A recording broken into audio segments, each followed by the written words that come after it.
Hey there, my name is Jack Droppers. I am the director of the Student Activities Office here at Calvin University. We have a bit of an atypical video for you tonight.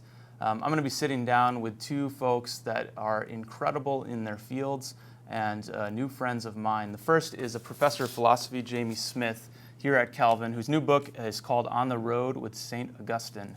And the second is a theologian in his own right, but also the bassist for the band Delta Spirit, Jon Jameson. Delta Spirit's new record is called What Is There, and it is out now on New West Records. So let's welcome Jamie and Jon. All right, welcome to the show, both of you. It's great to be here. I'll talk a little bit about what preceded me emailing the two of you and saying we should all get together. So I was flipping through Jon's Instagram this summer and saw that he was reading On the Road at the same time that I was, and I put it out there to my 73 Twitter followers. Is it awkward for me to Instagram the bassist for a band I really love and say, hey, let's talk about this book together? And most of them agree that it probably was not appropriate to do so. But then I said, what if I brought in the author of the book? And that changes the scenario. So here we are. Great, yeah, good job. I'm glad you did it, yeah. So Jon, first question for you. Knowing that you've read this, and I'm assuming read other pieces of Jamie's writing, I'm curious, thinking about Delta Spirit concerts and as experiences of liturgy, of cultural liturgy, does that change the way that you perceive your own performance at a live show? Yeah. I've been thinking a lot about this lately, largely because my band went on our first tour in about 5 years in March, and the first show of the tour was in San Francisco, and the next day was kind of when the world started to shut down because of coronavirus, and so it was already kind of impending. We knew something was coming, and so as I was on stage that night, I knew I had the sense this could be the last time I'm playing in front of people, playing these songs with people in a really long time. Which is kind of a strange thing because it was also the first time that I was playing these songs with people in a really long time. And so I tried to, not normally am I that introspective while I'm on stage necessarily, but I was really kind of trying to soak in, what that meant. And at the same point, I was at church, at a Eucharist the Sunday before, and I was also thinking the same thing. I was thinking, I'm at church with people, and this might be the last time this is going to happen for a little while. This might be the last time I receive the Eucharist. This might be the last time I'm worshiping with other people. And I definitely didn't imagine that it was going to be as long or as intense as it's been. But yeah, I could tell something was shifting there, and so eventually it's I've been through different phases, stages of grief in this process, but I have thought a lot about what it means. What makes playing in front of people different than just me playing in my room? What in the same way, with church, what makes going to church different than meeting up online or something like that? And so I mean, I think the big things that are different is that there's physical presence and there's a certain level of participation, even in the crowd at a concert. It's not just people kind of standing far off and watching something happen. There's definitely a participation that the crowd is a part of as well. And I feel that same way about the worship experience at church. It's not just the priest really far away is doing something, but there's this corporate participation. And I realized eventually that's what I'm really missing, both in music and in my worshiping ecclesial life as well. That's so resonant. I think live concerts is what I miss most in Corona time. Yeah. I guess I'm supposed to say church is what I miss most, but I mean, it's interesting. Our church experience has been shifted to a different kind of community interaction, I think, which has been interesting in itself. But if I just think about, like, I miss travel, there's a lot of things I miss, but what I miss most has been live concerts. And it's so true that, like, every time you go to a national concert, it is going to end with Vanderlei, Cry Baby, Cry, and the whole crowd is participating, and it's call and response. And when you go to the Avett Brothers, it's going to be I and Love and You, and the whole audience is there. And it's a deeply incarnate and communal and like you said, it's a corporate action that is never even close to me singing back at you in my car as I'm listening to Delta Spirit, So it just tells us, both of them say something about being human. Yeah. And the embodiment of our humanity in that sense. John, I don't know how involved you are in making set lists, but is there a certain almost liturgy of setting up the set that you're like, we know we're going to begin this way and we're going to end with, people turn around and we're going to, and like that's on purpose, or is it sort of like, we got to play the hit second, we got to do, No, I think you're right. I mean, you're right. I've never thought about it that way, but it is. There's just kind of like an introit, right? There's a song that's gonna like bring people in, and then there's some stuff that that people know well, that they're gonna get into, and then maybe there's a lull and some silence and some like contemplative moments, and then bringing people back into like this. You're right. There's always usually a crescendo towards the end of this like corporate moment where it becomes almost more about the crowd, the fans, than it does about us up here, separated. So I think you're right. That's really cool. I like that.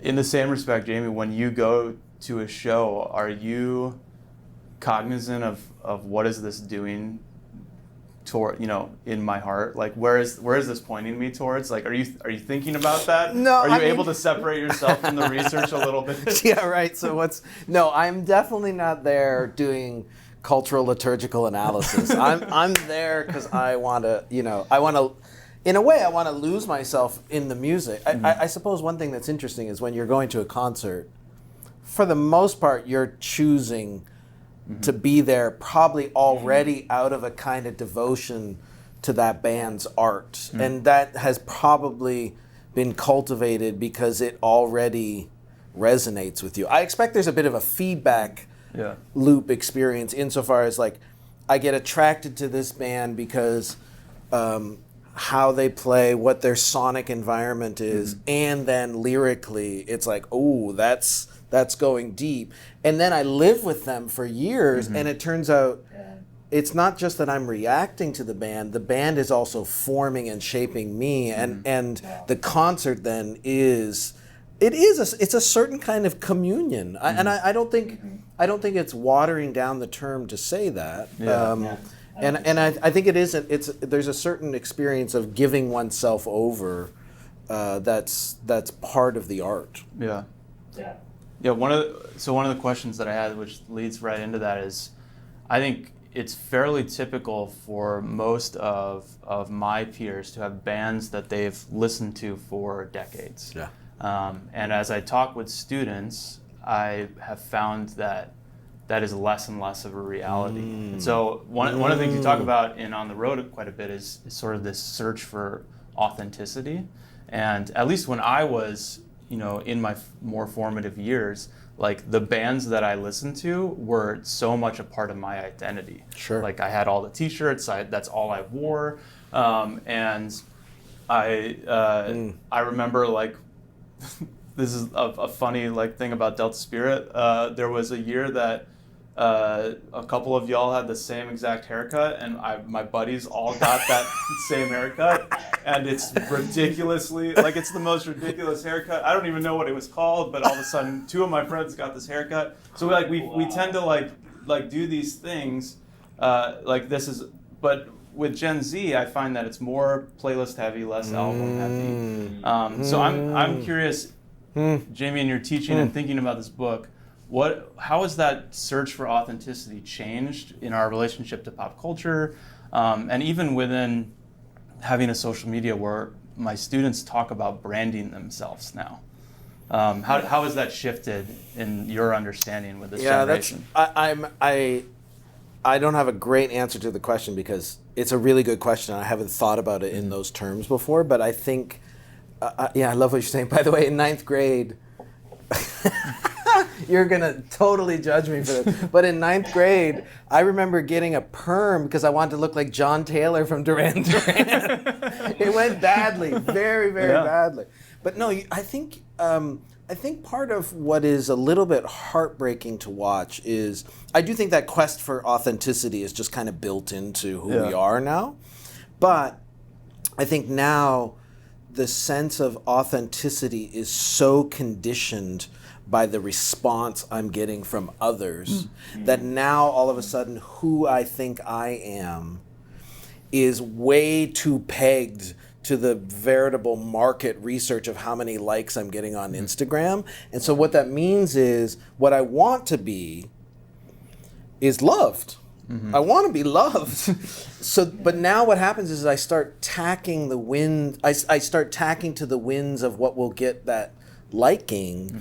And I maybe am not cultivating a center for myself. Whereas I would say, I'm 50 years old, and there it is true that in a sense, if Bruce Springsteen was somebody that you sort of resonated with, it was both because he sort of put into words who you were trying to become, but also because he was like shaping you, and you were in a way you were apprenticing yourself to the boss. And I think to have that kind of long-term relationship to art is a lost art, sadly. Yeah, for sure. And you see less bands that are sticking around for that long. I mean, Bruce has put out his record a few weeks ago, and I watched the doc on Apple TV with him, and it was like 51 years of him putting out music like publicly, which is crazy. It's amazing. It's also a little bit, I don't know how you guys think about it, but the album is also a bit of a lost concept. I mean, when somebody comes out with a really coherent album, that is, I think, just a beautiful kind of countercultural move that is, and I think it's still happening, but it's the stratification by song rather than album, I think, makes a difference for how we resonate with art. I don't know if you guys have that experience. Yeah. I mean, there was a moment, like, a few years back where people were kind of saying, "There's no reason to make albums anymore. Just make singles." Like that's the appetite people have, and so we're kind of old heads too. So we just have stuck with what we know, and I like that idea that it's counterculture. We released our first cassette this time, which is like there's awesome. The world we live in, like vinyls, but cassettes. So but that is kind of a strange countercultural thing. I'm not gonna download one song. I'm gonna get this real thing that's difficult to listen to and listen to the whole thing. And there's something kind of awesome in that. But I wonder about the same thing. I wonder if I had Spotify when I was a kid and could listen to any song in the world, how would that be different than what I used to do? Going to a record store and prying through bins and getting so excited when I found something and taking it home and listening to it. It's a whole different way of approaching music, and I don't know how it's shifted. I don't know how I would have been formed. I've never thought of the cassette as its own discipline of listening. Right? It just forces you to listen to music in a different way. So it's like a tactile discipline in that sense. That's fascinating. I hadn't thought of that. I thought the pin right on the song. I thought when you looked at me, you were going to explain what a cassette was. I'm like, I'm not that dumb. I will tell you. It's like a CD, but it's where to begin. I think I have not gotten into cassettes again because that was when I was young. That was what we listened to, and it was a terrible listening experience. Yes. And so I was like, why would peers of mine that are putting out new records will often put them out on cassette. There's this subculture of cassette listeners, and I'm always like, who is buying these? But I think it's an interesting it is that analog experience of I can't skip ahead. Yeah. I have to listen to the full story. but also you can take it in a car. Yeah, that's fun. Musical asceticism. Yeah, it's very good. Yeah. John, I want to ask a little bit more. So when I typically interview artists on here, or in the auditorium after a show, I usually just sit down with the lead singer, and often we end up talking about the lyrics, whether we want to or not, or somebody in the audience will ask about the lyrics. And very rarely do I get to sit down outside of just friends and talk about what is the music doing that the lyric can't do. And I know this is also sort of what you're studying this semester. Mm-hmm. And so I'm curious, from a bassist perspective, what are you doing in the band, or what are the rest of the non-lyric writing members of the band doing that maybe the words can't do or can't say on their own? Yeah. Well, first, I mean, I'm thankful to be in a band where Matt, who's the singer, and Kelly, he actually sings 2 songs on the new album for the first time. But he's written a lot of the songs on other albums. But both of them are really good lyricists. So I feel thankful to be in a band where I can identify with the lyrics and be proud of them. So, but I have thought a lot about being a bass player is a funny thing, and I think in some ways it might connect to some of the themes, James, that you've written about. I've been thinking about the bass recently. It's almost like a sign of our need for others. The bass does not. There's some people that can make a bass sing, right? But I am not that guy. I learned how to play punk bass when I was a kid, and I've always been a guy who plays in a band with other people. So what I do, my identity is not really bass player. It's person in band, right? So it points to something that's bigger than what I can offer on my own. And so yeah, I think that's one of the things that I think a lot about, that being a bass player, I'm a part of the action when we bring it live. It wouldn't sound right without me, but it's definitely not me who I'm offering to people, right? It's something else. So yeah. I think that's very powerful, that there's an inherently communal dynamic to the kind of creativity that you're doing.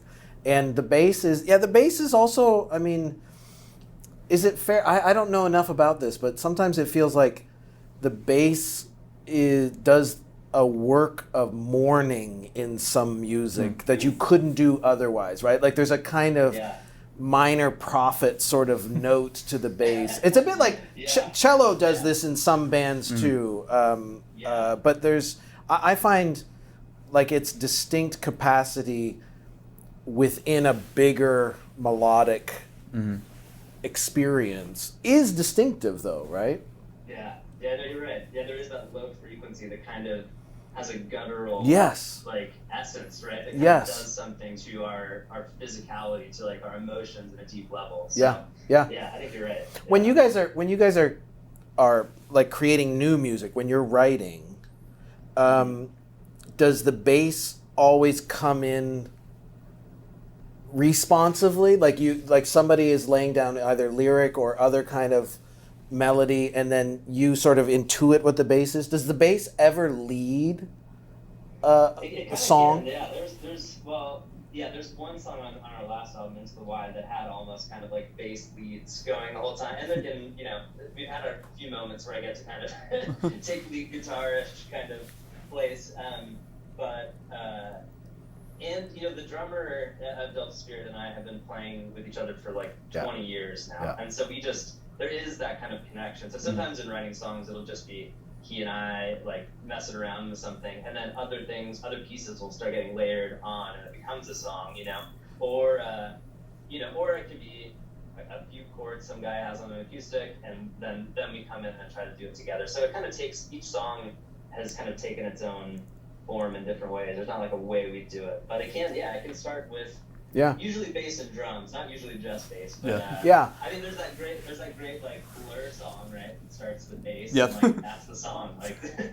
That bass riff, that's the point. So they did it. It makes sense to me, by the way, that there's this resonance between percussion and bass, right? There's just and they do feel like the most physical piece of the I mean, sonic environment. my wife will go to shows with me, and she will wear earplugs so it's not too loud, but she wants to stand right next to the speakers because she wants to feel it. Yeah. She's like, I know a band is good when I can feel the bass in my chest, and it's like, and it, draws me into the experience. Yes. Yeah. And I think, so that's one of those things that you can't recreate unless you have like a really nice subwoofer set in your car. Like that's not recreatable outside of the venue, in some ways. Yeah. And it reminds me just like, in reading some different stuff you've written, but like our cultural emphasis on autonomy, right? Of like being our own person versus dependence. So like kind of, like Rowan Williams calls it non-disabling dependence, right? Like dependence can be problematic when it's when it keeps you from flourishing or something, but recognizing our need for one another is a sense like key to, I think, like a Christian vision of who a person is. Right? That's great. Yeah, I mean, it's like the bassist is this icon of creaturehood, which is just graced dependence. Do you know what I mean? Like there's no way you can actually be a flourishing creature without depending both on God and on the people around you. And to do that well, though, is quite a dance. I love that. It's interesting. Jamie, thinking about the research you're doing now and sort of this conversation, what do you think is happening within these worlds of sort of theology and music listening, and maybe thinking about our students and Gen Z and as they listen to singles and not albums? What's happening within that conversation that you're excited about or mournful of as we are shaped and affected by pop music that we're listening to and things? Oh, that's an interesting question. I mean,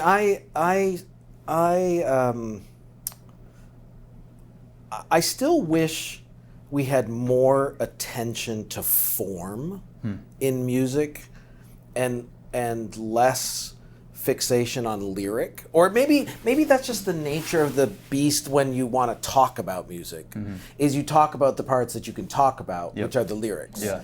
And obviously the lyrics are the poetry of the experience. And so I think I love it that music is so, for some of us, I think music is just like, you can't imagine going throughout a day without that sort of pulse of a life. It's like, it's funny, my wife, she would say this if she was here, like, if she was just in the house by herself all day, there would never ever be music that played the whole day. And now as soon as you put it on, she's like, oh yeah, this is great. But whereas I can't imagine being in the house for an hour and not turning on music. Yeah. So, but it's interesting. I think I've gravitated more towards music that is sort of sonically interesting to me and not just lyrically. So I think especially those of us who are maybe in theology conversations and stuff, we are also particularly drawn to lyric because it says things that intrigue us. And I don't want to underscore that, but like I've been surprised at how interested I've become in more sort of electronic stuff lately, because I feel like there's a certain cadence of soul that's going on in some of that music that I find really interesting. So I'm not the most articulate about this, but I think I would love it if the next generation of conversation became as adept at talking about the form of music and not just the content of music. Yeah. I would say that about art in general and literature too, but yeah. Yeah. Same question for you, John. Yeah, oh sure.